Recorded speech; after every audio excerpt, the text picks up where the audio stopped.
Smart city ಮತ್ತು ಪಾಲಿಕೆಯಿಂದ ನಡೆಯುವಂಥ ಕಾಮಗಾರಿಗಳು ಅದು ಲೋಪದೋಷಗಳಿಂದ ಕೂಡಿದೆ. ಸಂಪೂರ್ಣವಾಗಿ ಪ್ಲ್ಯಾನ್ ಮಾಡಿ ಕೆಲಸಗಳು ಆಗ್ತಾ ಇಲ್ಲ ಅನ್ನೋದು ಇಡೀ ಮಂಗಳೂರಿನ ನಗರದ ಜನರು ಹೇಳ್ತಾ ಇರುವಂಥದ್ದು. ನಾವೀಗ ಮಲ್ಲಿಕಟ್ಟೆಯಿಂದ ಕದ್ರಿಕಾಯಿ ಬಟ್ಟಲ್ ಸಂಪರ್ಕಿಸುವಂಥ ರಸ್ತೆಯಲ್ಲಿದ್ದೇವೆ. ನೀವು ದೃಶ್ಯಗಳಲ್ಲಿ ಗಮನಿಸ್ತಿರ್ಬೋದು. ಸ್ಥಳೀಯರು ಕೂಡ ನಮ್ಮ ಜೊತೆ ಇದ್ದಾರೆ. ಸ್ಥಳೀಯರ ಜೊತೆ ಮೊದಲಾಗಿ ಮಾತಾಡ್ತೀನಿ.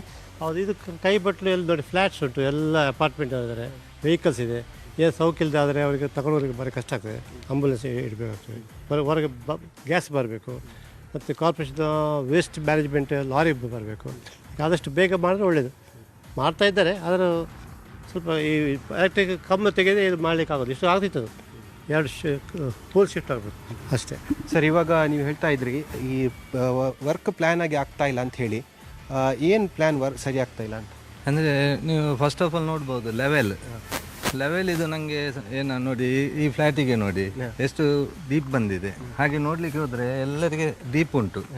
ಹಾಗೆ ನನಗೆ ಅದರದೊಂದು ಲೆವೆಲ್ ಇದೊಂದು ಇದುಂಟು, ಸಮಸ್ಯೆ ಆಗಿದೆ ಅಂತ ಕಾಣ್ತದೆ ಲೆವೆಲ್ ಇದು. ಮತ್ತು ನಮ್ಮದು ಸೈಡ್ ಈಗ ಅವರು ಹೇಳಿದರು 6 ಮೀಟರ್ ಕಾಂಕ್ರೀಟ್ ಅಂತ. 6 ಮೀಟರ್ ಕಾಂಕ್ರೀಟಿಂದ ಅವರು 4 ಮೀಟರಿಗೆ ಬಂದಿದ್ದಾರೆ. ಯಾಕೆಂದರೆ ಮತ್ತೆ 1 ಮೀಟರ್ ಇಂಟರ್ಲಾಕ್ ಆಗ್ತಾರಂತೆ. ಯಾಕೆಂದರೆ ಇಲ್ಲಿ ಜಲಸಿರಿ ಅವ್ರದ್ದು ವಾಟರ್ ಪೈಪ್ ಲೈನ್ ಆಗಲಿಲ್ಲ ಅಂತೆ, ಅದು ಮಾಡಲಿಕ್ಕೆ ಉಂಟಂತೆ. ನಾನೆಲ್ಲ ಅದು ಮುಂಚೆ ಮಾಡಿ ಮತ್ತೆ ಕಾಂಕ್ರೀಟ್ ಮಾಡ್ಬೋದಿತ್ತು. ಆಗ ಒಂದು ಪುನಃ ಅಗಿಬೇಕಂತ ಹೇಳಿ ಇಲ್ಲಲ್ಲ, ಯಾಕೆಂದರೆ ಇಲ್ಲಿ ಸ್ಥಳೀಯವರಿಗೆ ತುಂಬ ಸಮಸ್ಯೆ ಆಗ್ತದೆ. ಈಗ ಪುನಃ ಅಗಿಲಿಕ್ಕೆ ಹೋದರೆ ಈಗ ನನಗೆ ಕಂಡ್ರೆ 4 ಮೀಟರ್ ಕಾಂಕ್ರೀಟಲ್ಲಿ 2 ಗಾಡಿ ಪಾಸ್ ಆಗಲಿಕ್ಕೆ ಸ್ವಲ್ಪ ಕಷ್ಟ ಅಂತ ನನಗೆ ಸಹ ಇದಾಗ್ತದೆ. ಹಾಗೆ ಮುಂಚೆ ಸೈಡಿಗಿದು ಫಸ್ಟ್ ಮಾಡಿ ಮತ್ತು ಅವರಿಗೆ ಕಾಂಕ್ರೀಟ್ ಮಾಡ್ಬೋದಿತ್ತು ಪ್ಲಾನಲ್ಲಿ. ಅಂದರೆ ಒಂದು ಪ್ಲಾನ್ ಇಲ್ಲ, ಯಾಕೆಂದರೆ ಕಾಂಟ್ರಾಕ್ಟರ್ ಬೇರೆ ಬೇರೆ, ಲೆವೆಲ್ದು ಕಾಂಟ್ರಾಕ್ಟರ್ ಬೇರೆ, ಇದು ಕಾಂಕ್ರೀಟ್ ಕಾಂಟ್ರಾಕ್ಟರ್ ಬೇರೆ. ಅದು ಹಾಗೆ ಸ್ವಲ್ಪ ಅವರಲ್ಲಿ ಕಮ್ಯುನಿಕೇಷನ್ ಸ್ವಲ್ಪ ಪ್ರಾಬ್ಲಮ್, ಕೋಆರ್ಡಿನೇಷನ್. ಹೌದು, ಹಾಗೆ ಸ್ವಲ್ಪ ಎಲ್ಲ ಸರಿ ಮಾಡಿದರೆ ಸರಿ ಆಗ್ತಿತ್ತು. ಸರ್, ನೀವು ಹೇಳಿ, ಈಗ ಲಕ್ಷಾಂತರ ರೂಪಾಯಿ ಖರ್ಚು ಮಾಡಿ ರೋಡ್ ಮಾಡ್ತಾರೆ, ಮತ್ತೆ ಕೆಲ ಸಮಯ ಆದಮೇಲೆ ಮತ್ತೆ ಅಗಿತಾರೆ. ಯಾಕೆ ಈ ಥರ ಅವ್ಯವಸ್ಥೆ ಆಗ್ತಾ ಇದೆ? ನಿಮಗೆ ಇಲ್ಲಿ ಲೋಕಲ್ ಆಗಿ ಏನು ಸಮಸ್ಯೆ ಆಗ್ತಿದೆ? ಅದೇ ಒಳ್ಳೆ ಪ್ಲ್ಯಾನ್ ಮೊದಲೇ ಮಾಡಿದರೆ ನೋಡಿ, ಈ ರೋಡಿನ ಒಳಗಡೆ ಅನೇಕ ವೈರ್ಗಳು ಹೋಗಿದೆ, ಪೈಪ್ಲೈನ್ಸ್ಗಳು ಹೋಗಿವೆ, ಅದರಂಥ ಇಂಟರ್ನೆಟ್ ವೈರ್ಗಳು ಹೋಗಿದೆ, ಇತ್ತೀಚೆಗೆ ಗೇಲ್ ಪೈಪ್ಲೈನ್ ಕೂಡ ಹೋಗಿದೆ. ಇದನ್ನೆಲ್ಲ ಒಂದು ರೀತಿಯ ಪ್ಲ್ಯಾನ್ ಮಾಡಿದರೆ, ಅದಕ್ಕೆ ಕೆಳಗಡೆ ಪೈಪ್ಸನ್ನೆಲ್ಲ ಹಾಕಿದರೆ ಇನ್ನು ಮುಂದೆ ಈ ರೋಡನ್ನು ಆಗಿದಾಗೆ ಇದರಲ್ಲೆಲ್ಲ ಒಳನ್ನು ಪಾಸ್ ಮಾಡ್ಬೋದಿತ್ತು. ಈಗ ನೋಡಿ, ನಾವು ಯಾರಿಂದ ಪ್ರೆಸೆಂಟ್ ಟೆಕ್ನಾಲಜಿ, ಇಷ್ಟೆಲ್ಲ ಟೆಕ್ನಾಲಜಿ ಬೆಳವಣಿಗೆ ಆಗುವಾಗ ಯಾಕೆ ಇದನ್ನೆಲ್ಲ ಮೊದಲೇ ಪ್ಲ್ಯಾನ್ ಮಾಡಲಿಲ್ಲ? ಕೇವಲ 2 ಸೈಡಲ್ಲಿ ಬೇಕಷ್ಟು ಪೈಪ್ಲೈನ್ಗಳನ್ನು ಹಾಕಿ ಮುಂದೆ ಯಾವುದೇ ರೀತಿಯ ವಯರ್ಗಳನ್ನು ಅದೇ ಪೈಪ್ಲೈನಲ್ಲಿ ಪಾಸ್ ಮಾಡಿದ್ದರೆ ಮುಂದೆ ಈ ರೋಡನ್ನು ಅಗೆಯುವ ಕೆಲಸನೇ ಬರುವುದಿಲ್ಲಲ್ಲ. ಈಗ ಕೂಡ ರೋಡ್ ಆಗುವಾಗ ಇದನ್ನು ಯಾಕೆ ಯೋಚಿಸ್ತಾ ಇಲ್ಲ?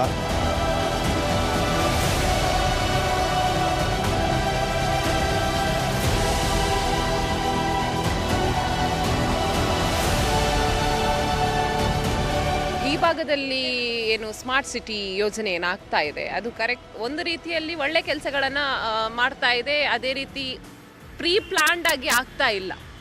ನಾವು ಏನು ಅಂದರೆ ಅವರು ಕೆಲಸ ಮಾಡಲಿಕ್ಕೆ, ಕನ್ಸ್ಟ್ರಕ್ಷನ್ ಮಾಡಲಿಕ್ಕೆ ಅಂತ ಹೇಳಿ ಹೋಗ್ತಾರೆ, ಆದರೆ ಕೆಲವೊಂದು ಸಂದರ್ಭದಲ್ಲಿ ಅದು ಆಗ್ತಾ ಇಲ್ಲ. ಅಂದರೆ ಪ್ಲಾನಿಂಗ್ ಕರೆಕ್ಟ್ ಆಗಿ ಇಲ್ಲ. ಈಗ ಇತ್ತೀಚಿನ ದಿನಗಳಲ್ಲಿ ಅಂದರೆ 1-2 ದಿನಗಳ ಮುಂಚೆ ನಾವು ನೋಡಿರ್ಬೋದು, ಏನು ಬಲ್ಮಠ ಅಂತ ಹೇಳುವಂಥ ಒಂದು ಪ್ರದೇಶದಲ್ಲಿ ಒಂದು ಏನು ಪ್ಲೇಸಸನ್ನು ಅಗ್ದಿರ್ತಾರೆ, ಆದರೆ ಅದು ಮುಚ್ಚದೇ ಇರೋದ್ರಿಂದಾಗಿ ಅಲ್ಲೊಂದು ಮಹಿಳೆ ಬಿದ್ದು ಗಾಯ ಆಗಿರುವಂಥದ್ದನ್ನು ನಾವು ಕಾಣಬಹುದು.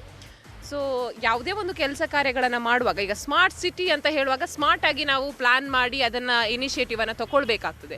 ಮತ್ತು ಅದು ಬಿಟ್ಟರೆ ಈ ಒಂದು ಭಾಗದಲ್ಲಿ ಅಂದರೆ ಏನು ಈ ಒಂದು ಸೌತ್ ಏರಿಯಾ ಏನಿದೆ ದಕ್ಷಿಣ ಕನ್ನಡದ್ದು, ಅದು ಒಳ್ಳೆಯ ರೀತಿಯಲ್ಲಿ ಆಗ್ತಾ ಇದೆ, ಕೆಲಸ ಕಾರ್ಯಗಳು ಒಳ್ಳೆಯ ರೀತಿಯಲ್ಲಿ ಆಗ್ತಾ ಇದೆ.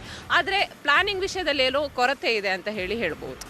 ಧರ್ಮ ಜಾತಿ ಜನಕ್ಕಿಂತ ಸಹ ನಮ್ಮ ಸ್ಥಾನ ನೋಡಬೇಕು. ಸ್ಥಾನ ಯಾಕೆ ನೋಡ್ಬೇಕಂತ ಹೇಳಿದರೆ, ನಮ್ಮಲ್ಲಿ ಈಗ ಜಾಸ್ತಿ ಇರೋದು ಸಹ ಧರ್ಮ ಸಂಘಟನೆ ಸಂಘಗಳಲ್ಲೇ ಇದೆ. ಅದಕ್ಕಿಂತ ನಾವು ಯಾವುದು ಒಳ್ಳೆಯದಿದೆ ಅದಕ್ಕೆ ಓಟ್ ಹಾಕೋದು ಮುಖ್ಯ. ಧರ್ಮ ಸಂಘಟನೆ ಬೇಕು, ಅದಕ್ಕಿಂತ ಹೆಚ್ಚಾಗಿ ನಮಗೆ ಅನ್ನೋದು ಬುದ್ಧಿವಂತರ, ಈಗ ಎಜುಕೇಟೆಡ್ ಪರ್ಸನ್ ಆಗಿರೋರು, ಅದಕ್ಕೆಲ್ಲಕ್ಕಿಂತ ಜಾಸ್ತಿಯಾಗಿ ಒಂದು ರೇಂಜಿಗೆ ನಮಗೆ ಯಾವ ಸಂಘಟನೆ ಅವರಲ್ಲಿ ಧರ್ಮದಿಂದ ನೋಡೋದಕ್ಕಿಂತ ಯಾರು ಬಂದರೆ ಒಳ್ಳೆಯದು ಅನ್ನಿಸ್ತದೆ ಅವರಿಗೆ ಓಟ್ ಹಾಕೋದು ಒಳ್ಳೆಯದು ಅಂತ ಅನ್ನಿಸ್ತಾನೆ.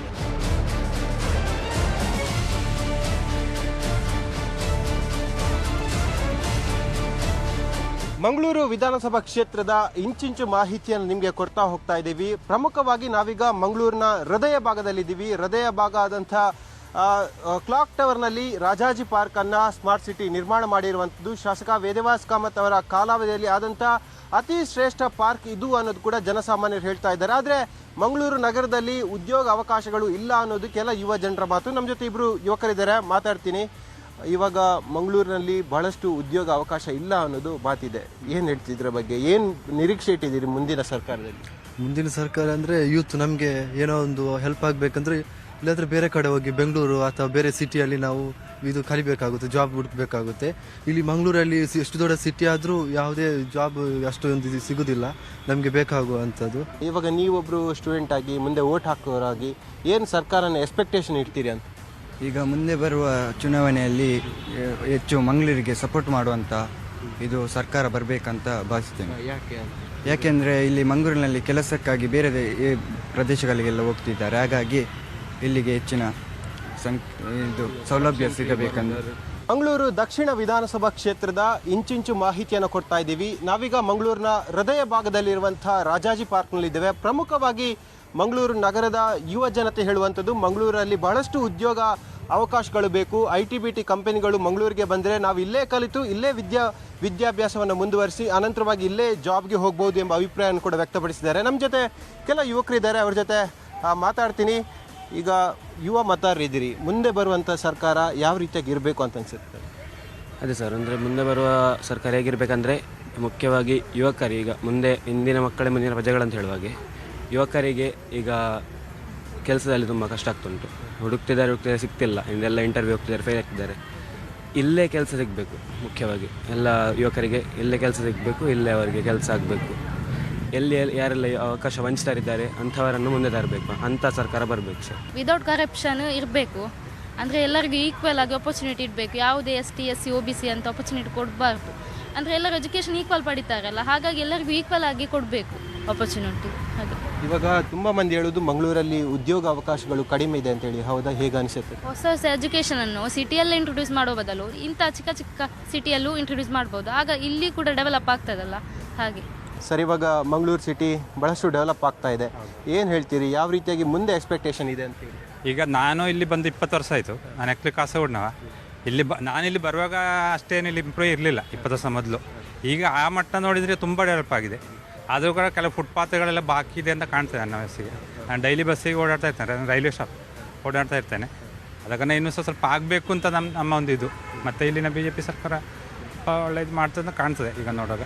ಇವಾಗ ರಸ್ತೆಗಳಲ್ಲಿ ಹೇಗಿದೆ ಅಂತ ಹೇಳಿ? ರಸ್ತೆಗಳು ಚೆನ್ನಾಗಿದೆ ಅಂತ ಕಾಣ್ತಾ. ಇಲ್ಲಿ ಸಿಟಿಯಲ್ಲಿ ಒಳಗೆ ಚೆನ್ನಾಗಿದೆ ನೋಡೋ ಮಟ್ಟಿಗೆ. ಇದು ಸೈಡ್ ಫುಟ್ಪಾತಲ್ಲಿ ಇನ್ನೂ ಸಹ ಕೆಲವು ಕಡೆ ಬಾಕಿ ಇದೆ ಅಲ್ಲಲ್ಲಿ. ಮತ್ತು ಕೇಬಲ್ನ ವರ್ಕ್ ಎಲ್ಲ ರೋಡು ಒಮ್ಮೆ ಮಾಡಿದರೆ ಮತ್ತೆ ಕೇಬಲ್ನವರು ಉದಾಹರಣೆ ರೈಲ್ವೆ ಕಾಲೋನಿಯವರಿಗೆ ಇಲ್ಲ ಒಮ್ಮೆ ರೋಡ್ ಮಾಡ್ತಾರೆ, ಮತ್ತು ಅದನ್ನು ಕಟ್ ಮಾಡಿ ಮತ್ತು ಇದು ಮಾಡ್ತಾರೆ, ಮಾಡ್ತಾರೆ. ಆಗ ಅದು ಮುಚ್ಚೋದಿಲ್ಲ ಮತ್ತೆ ಕರೆಕ್ಟಾಗಿ. ಮತ್ತು ಹೊಂಡಗಳೆಲ್ಲ ಕೆಲವು ಕಡೆ ಬಾಕಿ ಇದೆ. ರೋಡುಗಳೆಲ್ಲ ನೋಡಬೇಕಾದ್ರೆ ಸಂದಾಗಿದೆ. ಅಂದರೆ 20 ವರ್ಷಕ್ಕಿಂತ ನೋಡಿದರೆ ಈಗ ತುಂಬ ಡೆವಲಪ್ ಆಗಿದೆ.